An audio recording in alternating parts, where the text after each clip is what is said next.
আসসালামু আলাইকুম। ক্লাস 6, নিশ্চয়ই তোমরা ভালো আছো। আমি তোমাদের বাংলা পড়াবো। তোমাদের বাংলা বইটার নাম সাহিত্য মেলা। সে সঙ্গে তোমাদের একটা সহায়ক পাঠ আছে, হজ বড়ল আর বাংলা ব্যাকরণ। আজ আমি তোমাদের পড়াবো শ্যামল গঙ্গোপাধ্যায়ের লেখা সেনাপতি শঙ্কর গল্পটি। যে কোনো সাহিত্য পড়তে গেলে ওই সাহিত্যের যিনি স্রষ্টা অর্থাৎ লেখক তার সম্পর্কে ধারণা থাকা প্রয়োজন। তাই সেনাপতি শঙ্কর গল্পটি পড়ার আগে এই গল্পের লেখক শ্যামল গঙ্গোপাধ্যায় সম্পর্কে আমরা দু চার কথা জেনে নেব। সাহিত্যিক শ্যামল গঙ্গোপাধ্যায় 1933 সালের 25শে মার্চ অবিভক্ত ভারতের খুলনাতে জন্মগ্রহণ করেন। অবিভক্ত ভারত কেন বললাম?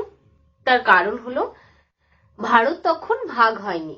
ভারত, বাংলাদেশ ও পাকিস্তান তখন ভাগ হয়নি। সেই অবিভক্ত ভারতের খুলনাতে শ্যামল গঙ্গোপাধ্যায় জন্মগ্রহণ করেন।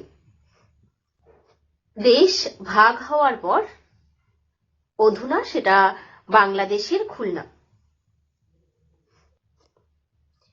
শ্যামল গঙ্গোপাধ্যায়ের পিতার নাম মতিলাল ও মায়ের নাম কিরণবালা। খুলনা জেলা স্কুলে তার প্রাথমিক শিক্ষা সম্পন্ন হয়।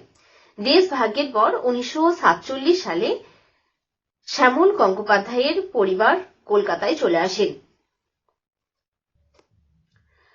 শ্যামল গঙ্গোপাধ্যায় ছাত্র অবস্থায় রাজনীতির সাথে যুক্ত হয়ে পড়েন এবং বেলুড়ে ইস্পাত কারখানার কাজে যোগ দেন।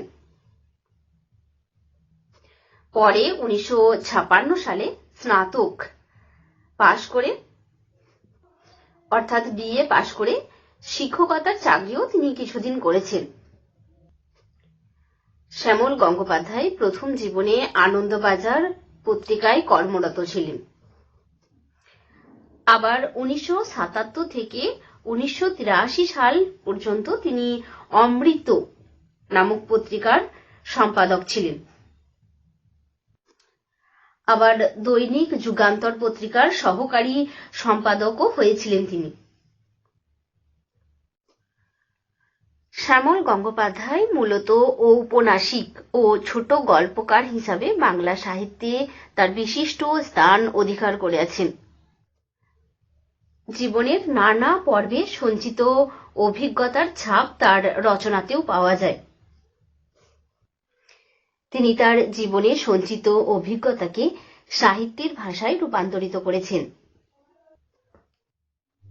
শ্যামল গঙ্গোপাধ্যায়ের লেখা উল্লেখযোগ্য উপন্যাসগুলি হল বৃহন্নলা, কুবেরের বিষয় আশয়, ঈশ্বরীতলার রূপকথা, অনিলের পুতুল, সরমা ও নীলকান্ত ইত্যাদি।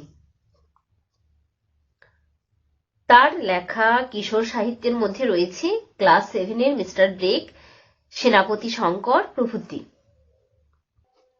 এছাড়াও তার অন্যান্য গ্রন্থগুলি হল মনে কি পড়ে, বেঁচে থাকার স্বাদ ইত্যাদি। তোমরা লেখক শ্যামল গঙ্গোপাধ্যায়ের লেখা 2 কি 3টে গ্রন্থের নাম ভালোভাবে মনে রাখবে। সাহিত্য রচনার স্বীকৃতি স্বরূপ তিনি বহু পুরস্কারও লাভ করেছেন। 1993 সালে শাহজাদা দারাসুকো উপন্যাসটির জন্য তিনি সাহিত্য একাডেমি পুরস্কার পান। 2001 সালের সেপ্টেম্বর মাসে লেখক শ্যামল গঙ্গোপাধ্যায়ের জীবনাবসান হয়। অর্থাৎ 2001 সালের সেপ্টেম্বর মাসে এই মহান সাহিত্যিক মারা যান। এবার আমরা জানব সেনাপতি শঙ্কর রচনাংশটির উৎস সম্পর্কে। তোমাদের পাঠ্য সেনাপতি শঙ্কর এই রচনাংশটি শ্যামল গঙ্গোপাধ্যায়ের সেনাপতি শঙ্কর গ্রন্থ থেকে নেওয়া হয়েছে। এই গল্পে আমরা আকন্দবাড়ি স্কুলের পঞ্চম শ্রেণীর ছাত্র শঙ্করের কথা জানতে পারব, যে প্রকৃতিকে ভালোবাসে। প্রকৃতির কোলে বড় হয়ে ওঠা এক কল্পনা বিলাসী বালক সে।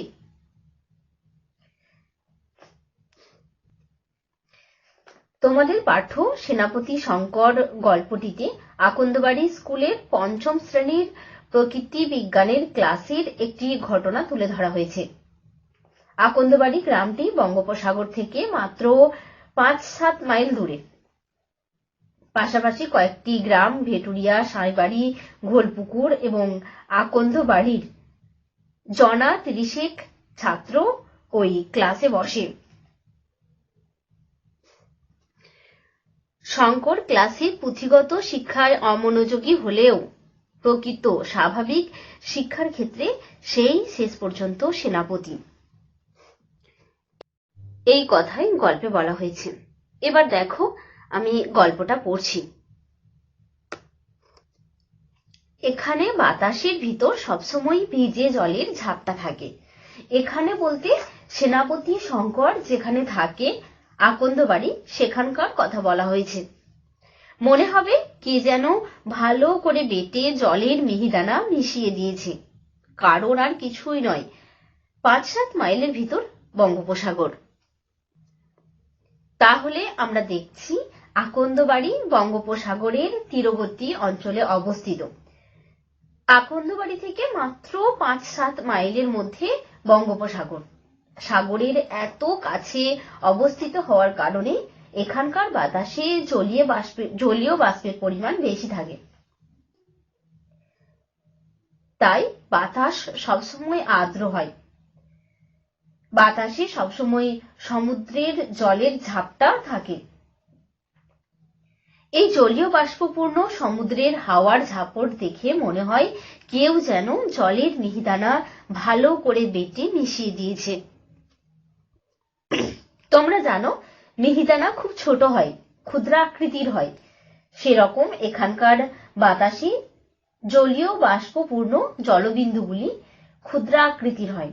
তাই এই রকম মিহিদানার মতো জলবিন্দু দেখে লেখকের মনে হয়েছে কেউ যেন ভালো করে বেটে জলের মিহিদানা মিশিয়ে দিয়েছে। পাকলা বাতাসে তার ঢেউয়ের গুঁড়ো সবসময় উড়ে আসছে। এখানে দেখো, বাতাসকে পাগলা বলা হয়েছে। বাতাসকে কেন পাগলা বলা হয়েছে তার কারণ হলো বঙ্গোপসাগর এত কাছে অবস্থিত হওয়ার কারণে বাতাস প্রবাহের নির্দিষ্ট কোনো দিক নেই। বাতাস খুব এলোমেলো, খুব অগোছালো বা খামখেয়ালি ভাবে বইতে থাকে। সমুদ্র খুব কাছে অবস্থিত হওয়ার কারণে বাতাসে সমুদ্রের হাওয়ার দাপট অনুভব করা যায়। সমুদ্রের হাওয়ার প্রবাহের পথ বা তার গতিপথ এক রকম হয় না। একটা নির্দিষ্ট দিকে বাতাস প্রবাহিত হয় না, এলোমেলো বা খামখেয়ালি ভাবে বাতাস প্রবাহিত হয়। তাই বাতাসকে পাগলা বলা হয়েছে। পাগলা বাতাসে তার ঢেউয়ের গুঁড়ো সবসময় উড়ে আসছে। এখানে তার বলতে বঙ্গোপসাগরের ঢেউয়ের গুঁড়ো বাতাসে ভর করে উড়ে আসে। আকন্দবাড়ি স্কুলের ক্লাস 5-এ বিভীষণ দাস এমু পাখির কথা বলছিলেন। প্রকৃতি বিজ্ঞানের ক্লাস। তাহলে আকন্দবাড়ি স্কুলের পঞ্চম শ্রেণীর প্রকৃতি বিজ্ঞানের ক্লাসে শিক্ষক বিভীষণ দাস মহাশয় এমু পাখির কথা বলছিলেন। বইয়েতে পাখির ছবি। প্রকৃতি বিজ্ঞানের বইটিতেও পাখির ছবি দেওয়া ছিল। কাছাকাছি ভেটুরিয়া, সাঁইবাড়ি, ঘোলপুকুর আর আকন্দবাড়ির জনা 30 ছেলে মেয়ে বসে। তাহলে আকন্দবাড়ির আশেপাশে যে গ্রামগুলি আছে, ভেটুরিয়া, সাঁইবাড়ি, ঘোলপুকুর, সেখান থেকে জনা 30 মতো ছেলে মেয়ে সেই ক্লাসে পড়ে বা সেখানে পড়তে আসে। স্কুল বাড়ির ছাদে টালি, মাটির দেয়াল, মাটির মেঝে, কাঠের বেঞ্চ, জানালায় কোনো শিক নেই। তাহলে আকন্দবাড়ি স্কুলের বর্ণনা আমরা এখানে পাচ্ছি। স্কুল বাড়িটির মাথায় টালির ছাদ, স্কুল বাড়িটির মাটির দেওয়াল এবং মাটির মেঝে, বসার জন্য কাঠের বেঞ্চ, স্কুলের স্টুডেন্টদের বসার জন্য কাঠের বেঞ্চ। সেই স্কুলটিতে যে জানালা ছিল, সেই জানালাতে কোনো শিক নেই। সেই জানালা দিয়ে মেঘ দেখা যায়, আকাশে দেখা যায় পাখি উড়ছে। তাহলে সেই শিকহীন জানালা দিয়ে খোলা আকাশ দেখা যায়, আর দেখা যায় আকাশের উড়ন্ত পাখিদের। সেদিকে তাকিয়ে একটি ছেলে আনমনা হয়ে পড়েছিল। তাহলে বিভীষণ দাস মাস্টার মশাই যখন প্রকৃতি বিজ্ঞানের ক্লাসে এমু পাখির কথা পড়াচ্ছিলেন, তখন ক্লাসের পড়া না শুনে একটি ছাত্র স্কুলের শিকহীন জানালা দিয়ে বাইরের দিকে তাকিয়ে অন্যমনস্ক হয়ে পড়েছিল। নারকেল গাছের মাথার উপর দিয়ে কত উঁচুতে ডানা মেলে শঙ্খচিল ভাসছে। সে দেখছিল নারকেল গাছের মাথার উপর দিয়ে শঙ্খচিল ডানা মেলে ভাসছে।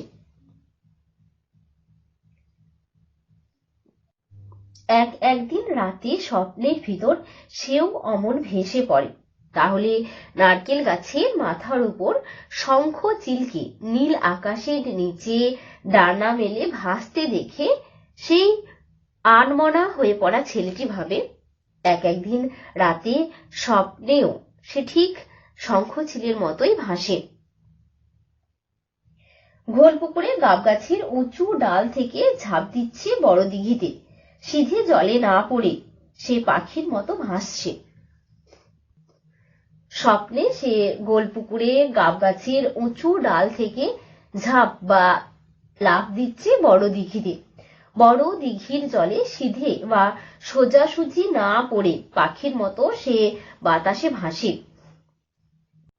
ডানার বদলে দুই হাতে বাতাস কেটে বাতাস যেন জল, পিছনে দুপা ঠেলে দিয়ে আরো এগিয়ে যাচ্ছে, উঁচুতে আরো উঁচুতে, অনেকটা ওই শঙ্খচিলদের মতোই।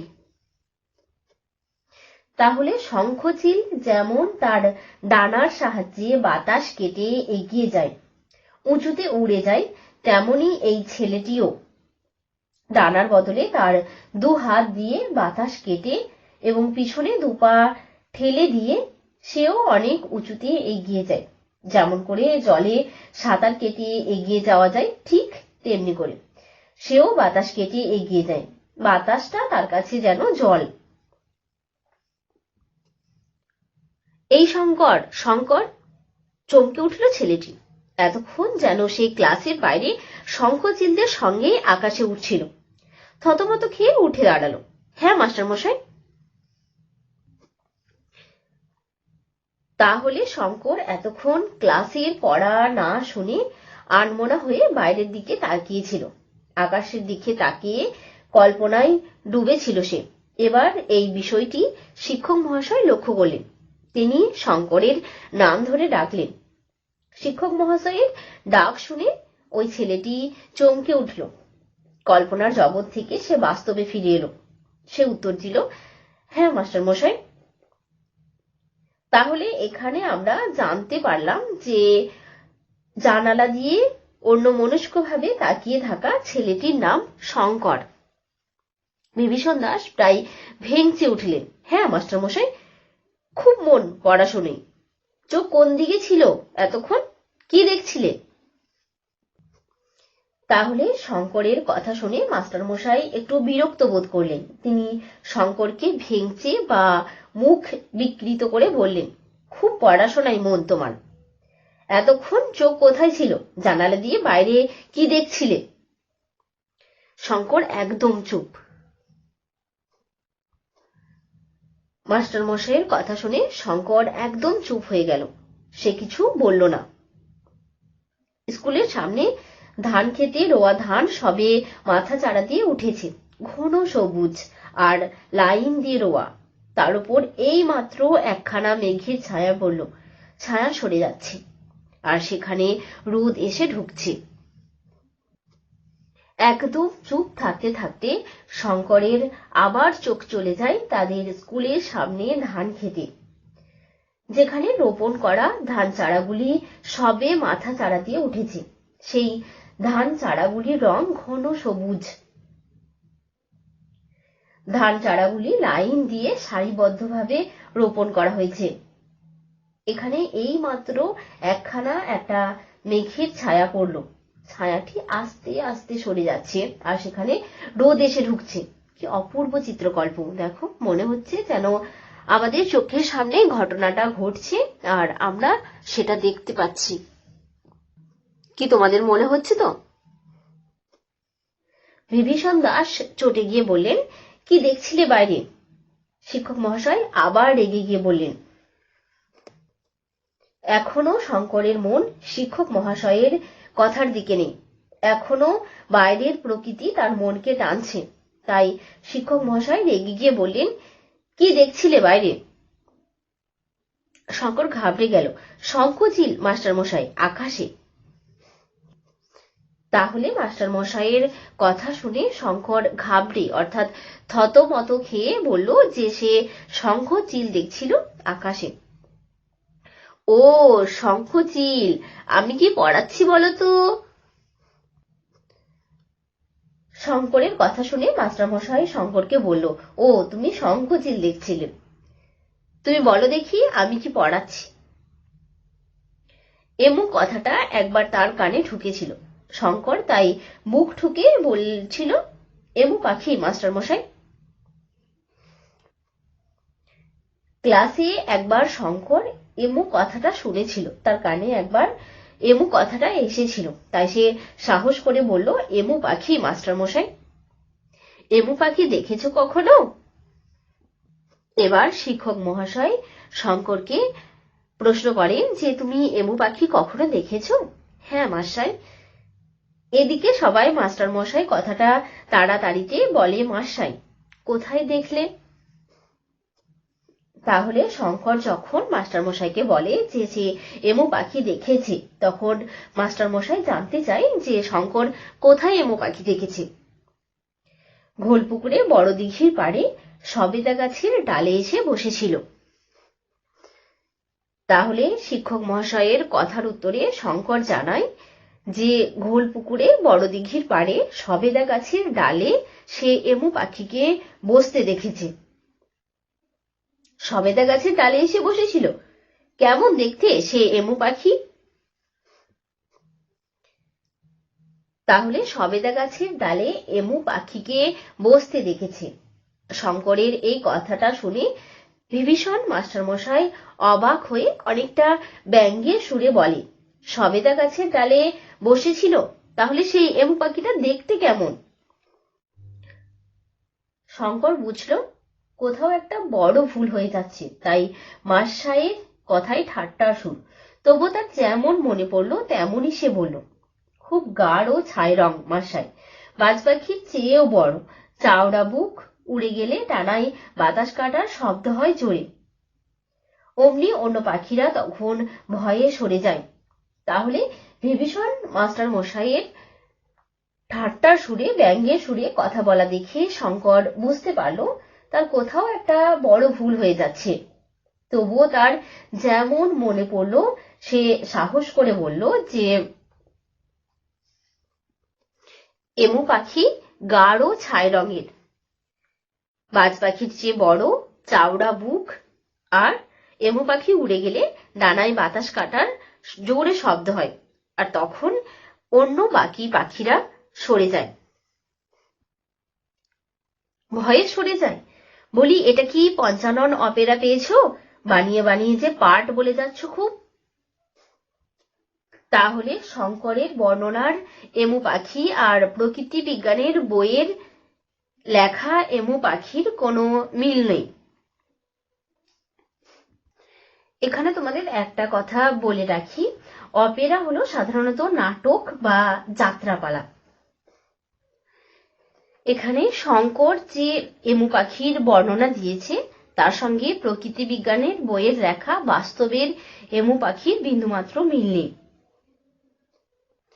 শঙ্কর এমু পাখি সম্পর্কে সুন্দর করে গুছিয়ে মাস্টার মশাইয়ের কাছে বর্ণনা দেয়। অপেরায় যেমন যারা অভিনয় করে তারা বানিয়ে বানিয়ে সংলাপ বলে বা ডায়লগ বলে, সেরকম শঙ্করও এমু পাখি সম্পর্কে বানিয়ে বানিয়ে কথা বলেছে। তাই শিক্ষক মহাশয় ওই কথাটি বলেছেন। সারা ক্লাস হাসিতে ফেটে পড়ল। বিভীষণ দাস কড়া মাস্টার মশাই গম্ভীর গলায় বললেন, এমু পাখির বাসস্থান আন্দিজ পর্বতমালা। 3 বছরে একবার মোটে 2টো করে বড় বড় ডিম পাড়ে। সে কোন দুঃখে এত দূর দেশ থেকে ঘোলপুকুরের বড় দিঘির পাড়ে সবেদা গাছের ডালে এসে বসবে? আর এমু হলো গিয়ে দৌড়বাজ পাখি, খুব দৌড়ায়, উড়তেই পারে না। ঘোলপুকুরে তুমি এমু পেলে কোত্থেকে বলো, বলতেই হবে। তাহলে শঙ্করের কথা শুনে গোটা ক্লাস হাসিতে ফেটে পড়ল। বিভীষণ মাস্টার মশাই কড়া গলায় বা গম্ভীর গলায় বলে উঠলেন, এমু পাখির বাসস্থান সুদূর আন্দিজ পর্বতমালা। এমু পাখি আন্দিজ পর্বতমালা ছেড়ে কেন ঘোলপুকুরে সবেদা গাছের ডালে এসে বসবে? মাস্টার মশাই শঙ্করকে আরো বলেন যে এমু হলো দৌড়বাজ পাখি, অর্থাৎ এমু পাখি খুব জোরে দৌড়াতে পারে কিন্তু উড়তে পারে না। আন্দিজ পর্বতমালায় বসবাসকারী এই এমু পাখি কেন ঘোলপুকুরের বড় দিঘির পাড়ে সবেদা গাছের ডালে এসে বসবে? আন্দিজ পর্বতমালায় বসবাসকারী দৌড়বাজ পাখি এমু ঘোলপুকুরের সবেদা গাছের ডালে বসতেই পারে না। এটা সম্ভব নয়, অসম্ভব, অবাস্তব। তাই শিক্ষক মহাশয় এই কথাটি বলেছেন। শঙ্করের কথা শুনে মাস্টার মশাই রেগে উত্তেজিত হয়ে বলে যে এমু পাখি আন্দিজ পর্বতমালা ছেড়ে কি করে সবেদা গাছের ডালে এসে বসলো? এটা তোমাকে বলতেই হবে, তুমি বলো। শঙ্কর মুচড়ে পড়ল, কিন্তু তার মনে হচ্ছে সে দেখেছে। ক্লাস শুদ্ধ সবাই ফিক ফিক করে হাসছে। কোথায় দেখেছে? দেখে থাকতে পারে, তবে কি প্রকৃতি বিজ্ঞান বইয়ের ছবিতে দেখলো না? তাহলে সাহস করে বলবো মাস্টার। বলো। তাহলে স্বপ্নে একদিন দেখেছি মাস্টার, বেশ বড় সাইজের পাখি। তাহলে শঙ্করের দেখা এমু পাখির সঙ্গে প্রকৃতি বিজ্ঞানের বইয়ের এমু পাখির কোনো মিল না থাকায় শঙ্কর মুচড়ে পড়ল, হতাশ হয়ে পড়ল। কিন্তু তার এখনো মনে হচ্ছে সে নিশ্চয়ই এমু পাখি দেখেছে, কিন্তু কোথায় সে দেখে থাকবে? একবার তার মনে হলো যে সে নিশ্চয়ই প্রকৃতি বিজ্ঞানের বইয়ের ছবিতে দেখেছে, কিন্তু পরে মনে হলো যে না, সেখানে সে দেখেনি। তারপরে তার মনে হলো যে সে স্বপ্নে হয়তো দেখেছে। তাই সে শিক্ষক মহাশয়কে সাহস করে বলল যে আমি বলবো কোথায় দেখেছি। তার কথা শুনে বিভীষণ মাস্টার মশাই বললেন যে বলো। শঙ্কর তখন বলল যে সে স্বপ্নে একদিন এমু পাখিকে দেখেছে, বেশ বড় সাইজের পাখি। সারা ক্লাস হাসিতে ফেটে পড়ল। হাসি থামাতে বিভীষণ দাস বললেন, স্বপ্নে দেখেছো? তাহলে শঙ্করের কথা শুনে পুরো ক্লাস হাসিতে ফেটে পড়ল। হাসি থামাতে বিভীষণ দাস মাস্টার মশাই বললেন যে স্বপ্নে দেখেছো? হ্যাঁ মশাই, নইলে আর কোথায় দেখবো? আপনি তো বললেন এমু পাখি থাকে আন্দিজ পাহাড়ে। সে পাহাড় কোথায় আমি জানি না। স্বপ্নে আরো অনেক রকমের পাখি আসে মশাই। শিক্ষক মহাশয়ের কথার উত্তরে শঙ্কর বলল যে হ্যাঁ মশাই, অর্থাৎ সে স্বপ্নে এমু পাখি দেখেছে, কারণ এমু পাখি আন্দিজ পর্বতমালায় থাকে আর সেখানে তো শঙ্কর যায়নি। তাহলে সে নিশ্চয়ই স্বপ্নে দেখেছে। স্বপ্নে এছাড়াও আরো অনেক রকমের পাখি সে দেখে। চুপ বলে ধমকে উঠলেন বিভীষণ দাস। তোমার বাবার নাম কি? আজ্ঞে অভিমন্যু সেনাপতি। তাহলে শঙ্করের কথা শুনে বিভীষণ দাস মাস্টার মশাই রেগে ধমক দিয়ে বললেন, চুপ, অর্থাৎ চুপ করো। তোমার বাবার কি নাম? এর উত্তরে শঙ্কর বলল যে অভিমন্যু সেনাপতি। তার বাবার নাম অভিমন্যু সেনাপতি। নামটা তোমরা ভালো করে মনে রাখবে। তাকে আসতে বলবে কাল, আমি কথা বলবো। বাবা তো আসতে পারবে না মশাই, কেন? বাবার খুব অসুখ। তাহলে মাস্টার মশাই শঙ্করের বাবাকে কাল আসতে বললেন, তিনি তার সঙ্গে কথা বলতে চান। শঙ্কর মাস্টার মশাইকে জানায় যে তার বাবা কাল আসতে পারবে না। এরপর মাস্টার মশাই তার কারণ জানতে চাইলে শঙ্কর বলে যে তার বাবার খুব অসুখ, তিনি অসুস্থ, তাই কাল আসতে পারবেন না। এমন সময় সেকেন্ড বেঞ্চ থেকে সমীরকান্ত দীক্ষিত উঠে দাঁড়িয়ে হাসি চাপতে চাপতে বলল, ওর খুব পেট গরম মশাই, তাই রোজ স্বপ্ন দেখে। তাহলে সেকেন্ড বেঞ্চে বসা শঙ্করের সহপাঠী সমীরকান্ত দীক্ষিত নামগুলো তোমরা ভালো করে মনে রাখবে। উঠে দাঁড়িয়ে তার হাসি চাপতে চাপতে শঙ্করকে ব্যঙ্গ বিদ্রুপ করে বলল, শঙ্করের পেট গরম হবার কারণে শঙ্কর প্রতিদিন অদ্ভুত স্বপ্ন দেখে। বইয়ের পাতা উল্টাতে উল্টাতে বিভীষণ দাস জানতে চাইলেন, পেট গরম কেন? তাহলে শঙ্করের সহপাঠী সমীরকান্ত দীক্ষিত যখন শিক্ষক মহাশয়কে জানান যে শঙ্করের পেট গরম হওয়ার কারণে সে প্রায় উদ্ভট স্বপ্ন দেখে, তখন শিক্ষক মহাশয় সেই কথা শুনে জানতে চাইলেন যে তার পেট গরম কেন। গাছে গাছে সারাদিন থাকে, গাব জাম নোনা ডাব খেয়ে খেয়ে বেড়ায়, পেট গরম হবে না তো কি? তাহলে এর উত্তরে সমীরকান্ত দীক্ষিত মাস্টারমশাইকে জানায় যে শঙ্কর সারাদিন এ গাছে ও গাছে ঘুরে বেড়ায় এবং গাছ থেকে গাব জাম নোনা ডাব খেয়ে খেয়ে বেড়ায়, সেই কারণে শঙ্করের পেট গরম। শঙ্কর সেনাপতি আর বিশেষ কিছু বলতে পারল না। কি কুক্ষণেই যে সে ওদের স্বপ্নের কথা বলেছিল। তাহলে তাকে নিয়ে যে ব্যঙ্গ বিদ্রুপ চলছে ক্লাসের মধ্যে, তারপর শঙ্কর আর বিশেষ কিছু বলতে পারল না। তার মনে হলো কেনই বা সে ওদের স্বপ্নের কথা বলতে গেল। সে বিশ্বাস করে ওদের তার স্বপ্নের কথা বলল, আর ওরা ক্লাসের মধ্যে এভাবে তাকে ব্যঙ্গ বিদ্রুপ করছে। তার স্বপ্নের কথা না বললেই ভালো হতো। এখানে দেখো আমরা শঙ্করের পুরো নাম জানতে পারলাম, শঙ্কর সেনাপতি। স্বপ্ন তো সে সত্যিই দেখে, রোজই প্রায় দেখে। সেসব স্বপ্নে সে ওড়ে পাখি হয়ে, আবার ধপ করে স্বপ্নের ভিতর সে খাট থেকে পড়েও যায়। পড়ে গিয়ে ঘুম ভাঙলিয়ে টের পায় না সে পড়েনি, বাঁ পায়ে শিরায় টান ধরেছে। তাহলে শঙ্কর স্বপ্ন দেখে, প্রায় প্রতিদিনই দেখে। স্বপ্নে সে পাখি হয়ে আকাশে উড়ে, আবার কখনো কখনো স্বপ্ন দেখতে দেখতে খাট থেকে পড়েও যায়। সে পড়ে গিয়ে কখনো বা তার ঘুম ভেঙে যায়। সে বুঝতে পারে যে সে পড়ে যায়নি, বরং তার বাঁ পায়ের শিরায় টান ধরেছে। স্বপ্নেই সে এমু পাখি দেখে থাকবে, গাঢ় ছায় রঙের বিরাট এক পাখি। ঘোল পুকুরে দিঘির পাড়ে সবেদা গাছের ডালে এসে বসেছিল, অনেকটা বাজ পাখির মতো, তবে তার চেয়েও বড়। দূর থেকে কাকের দল চেঁচাচ্ছিল। পাখিটা উড়ে যেতে ডানায় বাতাস কাটার শব্দ হয়েছিল, অথচ বিভীষণ মশাই বলছেন এমু উড়তে পারে না, দৌড়ই, দৌড়বাজ পাখি তো। শঙ্করের আবার মনে হচ্ছে সে নিশ্চয়ই স্বপ্নের মধ্যেই এমু পাখিকে দেখেছে। তার স্বপ্নে দেখা এমু পাখির গায়ের রং গাঢ় ছাই রঙের এবং বিরাট বড় সাইজের একটা পাখি, যেটা দেখতে অনেকটা বাজ পাখির মতো।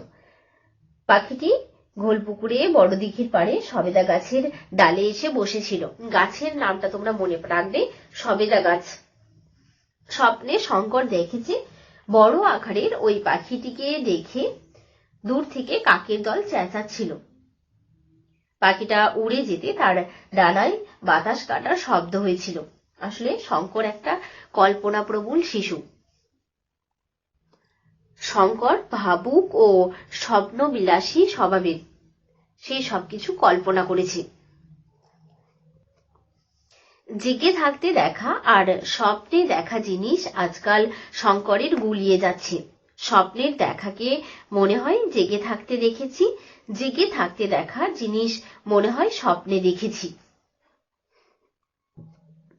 তাহলে স্বপ্নে দেখা আর জেগে থেকে দেখা এই দুটো জিনিস কেমন যেন শঙ্করের গুলিয়ে যাচ্ছে। সে যেন তার কল্পনা আর চোখে দেখা বাস্তব এই দুটোর মধ্যে পার্থক্য করতে পারছে না। হঠাৎ বিভীষণ মাসায় চিৎকার করে বললেন, দাঁড়িয়ে আছো কেন, বসো। তাহলে শঙ্কর এতক্ষণ এই কথাগুলি দাঁড়িয়ে দাঁড়িয়ে ভাবছিল। শিক্ষক মহাশয় এবার চিৎকার করে শঙ্করের উদ্দেশ্যে বললেন যে, দাঁড়িয়ে আছো কেন, বসো। সঙ্গে সঙ্গে শঙ্কর বসে পড়ল। সে তার স্বপ্নের কথা আর কাউকে কখনো বলবে না, বিশ্বাস করে বলার ফল তো এই। তাহলে শঙ্কর এবার ভাবলো যে সে তার স্বপ্নের কথা আর কাউকে বলবে না, বিশ্বাস করে সে তার সহপাঠীদের, তার শিক্ষক মহাশয়কে তার স্বপ্নের কথা বলল। আর তার বিনিময়ে সবাই তাকে নিয়ে ঠাট্টা বিদ্রুপ করলো। সে উপহাসের পাত্র হয়ে উঠল। তাই সে আর কোনোদিন কাউকে স্বপ্নের কথা বলবে না। শঙ্করের এবার অভিমান হয়েছে। স্বপ্নে সে অনেক কিছু জানতে পেরেছে, যেমন স্বপ্নের বাতাসের রং নীলছে, বাড়ি ঘরদোর খয়েরি রঙের, স্বপ্নে ধাক্কা খেলে কিংবা গুঁতো খেলে কোনো ব্যথায় লাগে না, অনেকটা যেন গোল পুকুরে বড় দিঘিতে ডুব দিয়ে মাটি তোলার পর ভেসে ওঠার মতো, আপোষে ভুস করে ভেসে ওঠা, জলের নিচে পোতা বাঁশে গা ঘষে গেলেও টের পাওয়া যায় না। তবে শঙ্কর স্বপ্নে অনেক কিছু জানতে পেরেছে। আমাদের স্বপ্নের উপর শুধুমাত্র আমাদের অধিকার, সেখানে আমরা যা খুশি করতে পারি, যা খুশি দেখতে পারি। সেরকম স্বপ্নে শঙ্কর জেনেছে যে বাতাসের রং নীলছে, বাড়ি ঘরদোর খয়েরি রঙের, আবার স্বপ্নে ধাক্কা লেগে গেলে কিংবা গুঁতো খেলে কোনো ব্যথা অনুভূত হয় না। বিভীষণ মাস্টার মশাই বলছিলেন, পাখি দেখার জন্য যখন মাঠে বা বাগানে ঘুরবে তখন খুব সাবধানে পা টিপে টিপে চলবে, যেন পায়ের শব্দ না হয়। জামা কাপড়ের রং শুকনো পাতার রং বা জলপাই রঙের হলে ভালো, এই রং গাছের পাতার সঙ্গে মিশে থাকে। বেগুনি রঙের জামা পরলেও ভালো, পাখিরা বেগুনি রং দেখতে পায় না। তাহলে পাখি দেখার জন্য বিভীষণ মাস্টার মশাই কি কি সাবধানতা অবলম্বন করতে বলেছেন? প্রথমত, সতর্কতার সঙ্গে সাবধানে চলতে হবে, যাতে পায়ের শব্দ না হয়। কারণ পায়ের শব্দ হলে মানুষের উপস্থিতি পাখিরা বুঝতে পারবে এবং সে ওখান থেকে চলে যাবে, উড়ে যাবে। তাই খুব সাবধানে পা টিপে টিপে চলতে হবে। আর দ্বিতীয়ত, জামার রং শুকনো পাতা রঙের বা জলপাই রঙের পরতে হবে, তাহলে সেগুলো গাছের পাতার সঙ্গে মিশে থাকবে এবং পাখি আমাদের উপস্থিতি বুঝতে পারবে না। আবার বেগুনি রঙের জামা পরলেও ভালো, কারণ বেগুনি রং পাখিরা দেখতে পায় না। তন্ময় হয়ে শুনছিল শঙ্কর। মাস্টার মশাইয়ের ওই কথাগুলো শঙ্কর গভীর মনোযোগ দিয়ে শুনছিল। হঠাৎ মাস্টার মশাই তার দিকে তাকিয়ে বললেন, শঙ্কর সেনাপতি। হ্যাঁ মশাই, বলে তড়িঘড়ি উঠে দাঁড়ালো শঙ্কর। হঠাৎ শিক্ষক মশাই তার নাম ধরে ডাকলেন। শিক্ষক মহাশয় তার নাম ধরে ডাকাতেই শঙ্কর তাড়াতাড়ি উঠে দাঁড়ালো। তুমি তো গাছে গাছে ঘোরো, একগাল হেসে ফেলল শঙ্কর। তা মশাই। তাহলে শিক্ষক মহাশয় যখন শঙ্করকে বলল যে তুমি তো গাছে গাছে ঘোরো, এর উত্তরে শঙ্কর খুশিতে একগাল হেসে সম্মতি জানায় যে হ্যাঁ, সে গাছে গাছে ঘোরে। তুমি তো অনেক রকম পাখি দেখো, তাদের কথা বলতে পারো?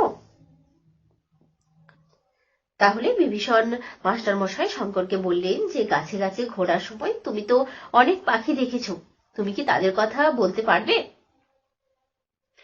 বিভীষণ মশাই যে তাকে এমন একটা কথা বলবেন তা ভাবতে পারেনি শঙ্কর। তাহলে বিভীষণ মাস্টার মশাই তার কাছ থেকে আন্তরিকতার সঙ্গে পাখিদের ব্যাপারে যে জানতে চাইবে সেটা শঙ্কর বুঝতে পারেনি। সে লজ্জার সঙ্গে বলল মাছরাঙা। তাহলে শঙ্কর সলজ্জায় উত্তর দিল, মাছরাঙা পাখি সে দেখেছে। আর হাড়ি চাচা, ডৌখোল, পানকৌড়ি, তিতির মশাই বিভীষণ মাস্টারমশাই শঙ্করকে বলেন যে মাছরাঙা ছাড়া আর কি কি পাখি শঙ্কর দেখেছে। তখন শঙ্কর বলে যে হাড়ি চাচা, ডৌখোল, পানকৌড়ি, তিতির এই পাখিগুলি সে দেখেছে। বা যত পারবে চোখ খোলা রেখে এই পৃথিবীর পাখি, গাছপালা, মেঘ, আলো সব দেখে নেবে। তাহলে শিক্ষক মহাশয় শঙ্করের প্রশংসা করে বললেন যে বাহ। তিনি শঙ্করকে উৎসাহিত করে বললেন যে চোখ খোলা রেখে প্রকৃতির অপরূপ সৌন্দর্য উপভোগ করবে, দু চোখ ভরে দেখবে পৃথিবীর পাখি, গাছপালা, মেঘ, আলো। শঙ্করের বুকটা গর্বে ফুলে উঠল। মাস্টারমশাইয়ের কথা শুনে শঙ্করের বুক গর্বে ভরে গেল। বিভীষণ মাস্টারমশাই বললেন, এই খোলামেলা পৃথিবী সবচেয়ে বড় বই, তাকে চোখ ভরে দেখায় সবচেয়ে বড় পড়াশুনো। তাহলে মাস্টারমশাই বললেন যে এই খোলামেলা পৃথিবী থেকে বড় বই আর কিছু হতে পারে না। এই পৃথিবীকে দু চোখ ভরে দেখাই হলো সব থেকে বড় পড়াশোনা। তাহলে আমাদের চারপাশের পৃথিবীটাই এক বিরাট পাঠশালা। পৃথিবীতে কত বৈচিত্র্য, কত রহস্য, প্রতিদিন আমাদের নতুন নতুন কত অভিজ্ঞতা হয়। উন্মুক্ত পৃথিবীতে আছে বিপুল, অফুরন্ত, যেটা ফোরাবে না জ্ঞানের ভান্ডার। সে কথাই বিভীষণ মাস্টারমশাই বললেন।